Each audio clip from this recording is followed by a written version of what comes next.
Assalamualaikum warahmatullahi wabarakatuh. Perkenalkan, nama saya Suriti Marani dengan NIM 222111005 dari kelas HES 3A. Di sini saya akan menjelaskan mengenai mantuk dan mafhum. Pertama, pengertian dari mantuk. Apa sih mantuk itu? Mantuk berasal dari kata natokoyantaku yang berarti berbicara, mengucapkan. Mantuk merupakan isim maf'ul yang memiliki arti yang dibicarakan atau yang diucapkan. Menurut istilah, mantuk adalah pengertian harfiah atau makna yang ditunjukkan langsung oleh lafadz yang diucapkannya sendiri. Menurut ulama Syafi'iyah, dilalat al-mantuk ialah penunjukan lafal nas atas suatu ketetapan hukum sesuai dengan apa yang diucapkan dan dituturkan langsung oleh lafal. Seperti contoh dapat dilihat pada penggalan Quran Surah Al-Isra ayat 23 yang bunyinya fala taqul lahuma ufi wala tanharhuma. Artinya, maka sekali-kali janganlah kamu mengatakan kepada keduanya perkataan dan janganlah kamu membentak mereka. Nah, berdasarkan ayat ini dapat dipahami bahwa mantuknya ialah menunjukkan secara jelas bahwa haram mengucapkan kata dan membentak kedua orang tua. Selanjutnya, pembagian mantuk. Yang pertama ada mantuk sarih. Menurut Wahab Zuhaili, mantuk sarih ialah penunjukan lafal nas yang jelas secara langsung tercakup dalam ungkapan lafal nas. Mantuk ini terdiri dari yang pertama ada nas. Nas adalah lafadz yang bentuknya telah dapat menunjukkan makna yang secara tegas dan tidak mengandung kemungkinan makna lain. Misalnya dalam Quran Surah Al-Baqarah ayat 196 yang berbunyi wama lam yajid fasiyama salasa ayyam fil haji wa sab'ati idza raja'tum tilka asyrata kamilah. Maka wajib berpuasa 3 hari dalam masa haji dan 7 hari lagi apabila kamu telah pulang kembali. Itulah 10 hari yang sempurna. Nah, tujuan utama dari mantuk nas ialah kemandirian dalam menunjukkan makna secara pasti. Nah, maksudnya dari lafaz tersebut seperti telah dicontohkan di atas, kita sudah bisa menyimpulkan makna dan maksud dari ayat tersebut. Seperti dalam contoh, bagi orang yang sedang berhaji itu maka wajib berpuasa 3 hari ketika dia sedang berhaji dan 7 hari setelah ia kembali ke rumah. Selanjutnya mantuk sore yang kedua itu ada dohir. Dohir ialah suatu perkara yang menunjukkan suatu makna yang segera dipahami ketika ia diucapkan, tetapi disertai kemungkinan makna lain yang lemah. Nah, misalnya dalam Quran Surah Al-Baqarah ayat 173 yang artinya, sesungguhnya Allah hanya mengharamkan bagimu bangkai, darah, daging babi, dan binatang yang ketika disembelih disebut nama selain Allah. Tetapi barang siapa dalam keadaan terpaksa memakannya, sedang dia tidak menginginkannya dan tidak pula melampaui batas, maka tidak ada dosa baginya. Sesungguhnya Allah Maha Pengampun lagi Maha Penyayang. Nah, maksud dari ayat di atas dalam Quran Surah Al-Baqarah 173 bahwa Allah itu sudah jelas mengharamkan apa saja makanan yang diharamkan bagi kita.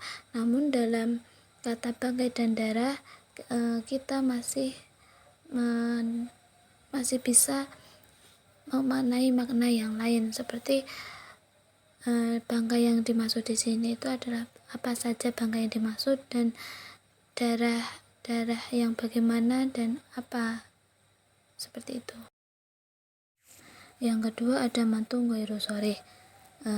Mantuk ghairu sharih ialah penunjukan lafal nas yang tidak jelas. Mantuk ini terbagi menjadi 3 macam. Yang pertama ada dalalat al-ima, yaitu suatu pengertian yang bukan ditunjukkan langsung oleh suatu lafal, tetapi melalui pengertian logisnya, karena menyebutkan suatu hukum langsung setelah menyebut suatu sifat atau peristiwa. Misalnya, hadis riwayat Ahmad bin Tirmizi dari Sa'id bin Zaid bahwa Rasulullah SAW bersabda, dari Jabir bin Abdillah dari Nabi Muhammad SAW bersabda, barang siapa yang menghidupkan atau mengelola tanah yang sudah mati, maka tanah itu menjadi miliknya. Hadis riwayat At-Tirmizi. Hadis tersebut di samping menunjukkan hukum melalui mantuknya seperti yang jelas tertulis, juga melalui dalalat al-imanya, yaitu bahwa aktivitas menghidupkan tanah mati itulah yang menjadi ilatnya bagi pemilik tanah untuknya. Jadi alasan seseorang itu wajib mengelola tanahnya itu karena dialah yang memiliki tanah tersebut. Yang kedua ada dalalat al-isyarah, yaitu pengertian yang ditunjukkan oleh suatu redaksi namun bukan pengertian aslinya, tetapi merupakan suatu kemestian atau konsekuensi dari hukum yang ditunjukkan oleh redaksi itu. Contoh dalam Quran Surah Al-Luqman ayat 14 yang artinya, dan kami perintahkan kepada manusia berbuat baik kepada dua orang ibu bapaknya. Ibunya telah mengandungnya dalam keadaan lemah yang bertambah-tambah dan menyapihnya dalam 2 tahun. Nah, dalalat al-isyarah di sini atau petunjuk dari surat Al-Luqman ayat 14 ini adalah karena kedua orang tua kita lah yang merawat kita dari kecil, dan seorang ibulah yang mengandung kita, maka karena hal itulah yang menjadi penyebab kita itu harus wajib berbakti kepada kedua orang tua kita. Yang ketiga ada dalalat al-iqtida, yaitu pengertian kata yang disisipkan secara tersirat dalam pemahaman pada redaksi tertentu yang tidak bisa dipahami secara lurus kecuali dengan adanya penyisipan itu. Contohnya sebuah hadis Rasulullah menjelaskan dari Abu Dzar Ghifari berkata, Rasulullah Shallallahu Alaihi Wasallam bersabda, sesungguhnya Allah mengangkat dari umatku tersalah, lupa dan keterpaksaan. Hadis riwayat Ibnu Majah. Nah, dari hadis tersebut secara jelas menunjukkan bahwa yang tersalah, lupa dan keterpaksaan diangkatkan dari umat Nabi Muhammad SAW. Pengertian tersebut sudah jelas tidak lurus karena bertentangan dengan kenyataan. Untuk meluruskan maknanya perlu disisipkan secara tersirat kata al-ism atau dosa atau al-hukum, sehingga demikian arti hadis menjadi diangkat dari umatku dosa atau hukum perbuatan tersalah karena lupa atau karena keterpaksaan.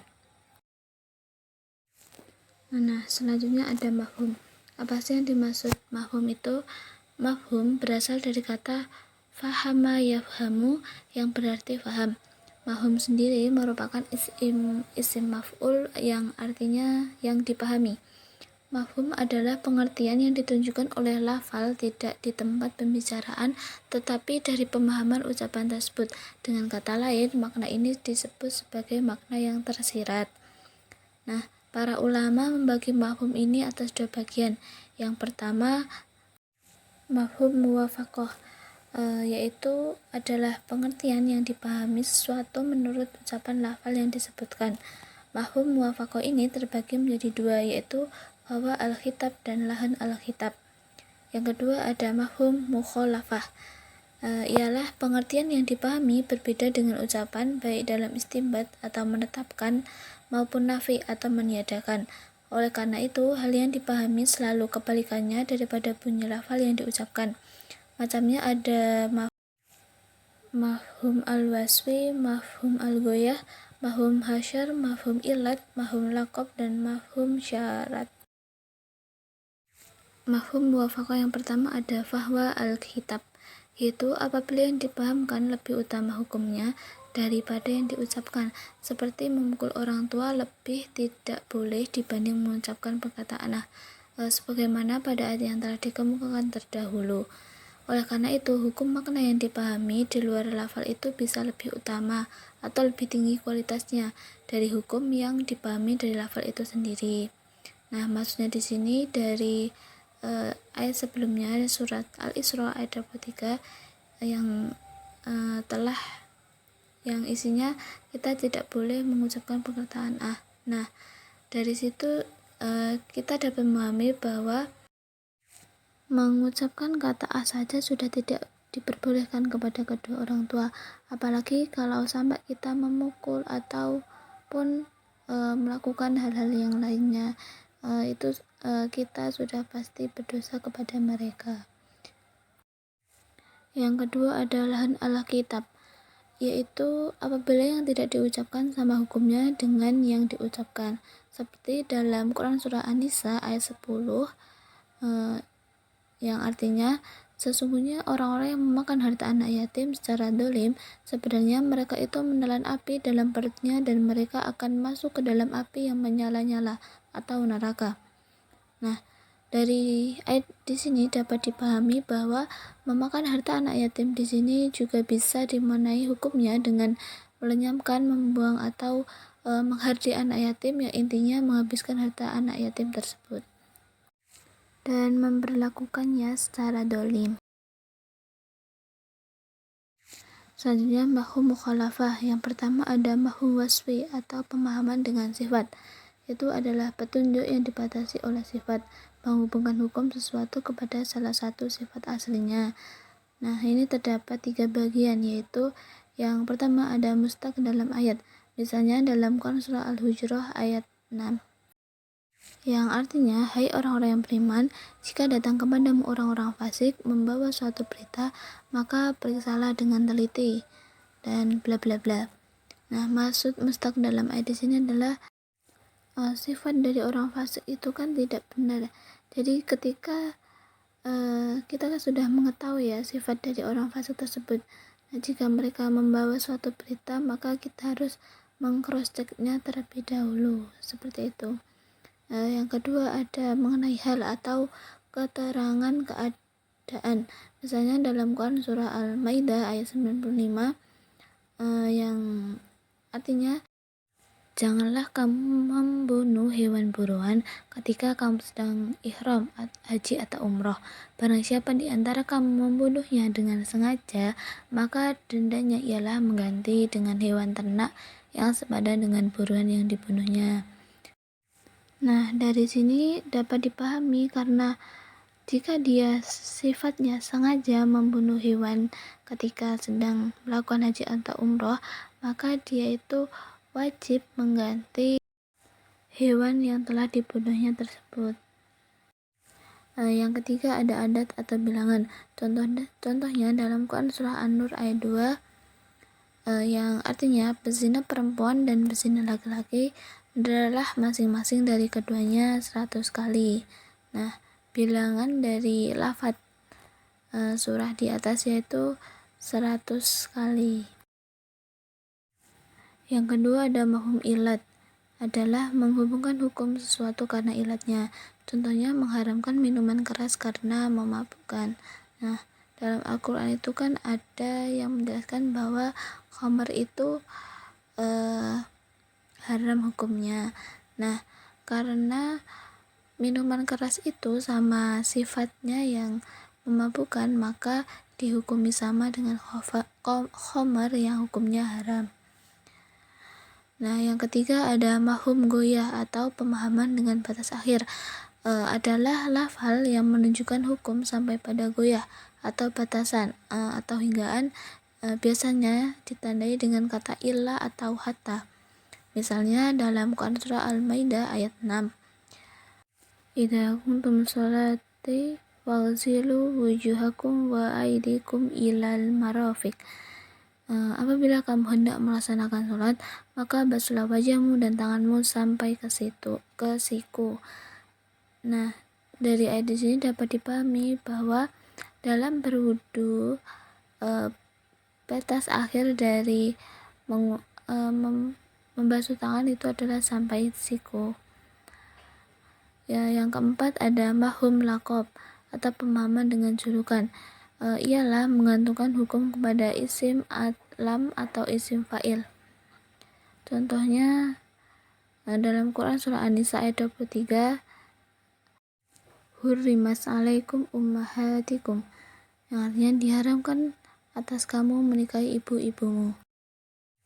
Nah, mafhum mukhalafahnya adalah selain para ibu-ibu. Maksudnya dari ayat di atas dapat kita pahami bahwa kita itu haram menikahi ibu-ibu, namun selain dari ibu-ibu maka kita diperbolehkan. Kemudian yang kelima ada mafhum hasar, adalah suatu hukum yang disertai pembatasan yang tidak melampaui sesuatu di luar batasan tersebut. Contohnya, iyyaka na'budu wa iyyaka nasta'in, yang artinya hanya engkaulah yang kami sembah dan hanya kepada engkaulah kami memohon pertolongan. Mafhum mukhalafahnya adalah bahwa selain Allah tidak disembah dan tidak dimintai pertolongan. Oleh karena itu, ayat tersebut menunjukkan bahwa hanya Dialah Allah yang berhak disembah dan dimintai pertolongan. Dan yang terakhir ada mafhum syarat, yaitu suatu petunjuk lafaz yang memberi wadah adanya hukum yang dihubungkan dengan syarat supaya dapat berlaku hukum yang sebaliknya. Contohnya dalam Quran surah At-Talaq ayat 6 yang berbunyi wa in kunna ulati hamlin fa anfiqu wa alaihinna, yang artinya, dan jika mereka istri-istri yang sudah ditalak itu sedang hamil, maka berikanlah kepada mereka nafkahnya. Nah, dari ayat di sini mafhum mukhalafahnya atau yang dapat dipahami adalah bahwa istri-istri yang tertalak itu yang sedang hamil maka tidak wajib diberi nafkah. Sekian yang dapat saya sampaikan, kurang lebihnya mohon maaf. Akhirul kalam, wassalamualaikum warahmatullahi wabarakatuh.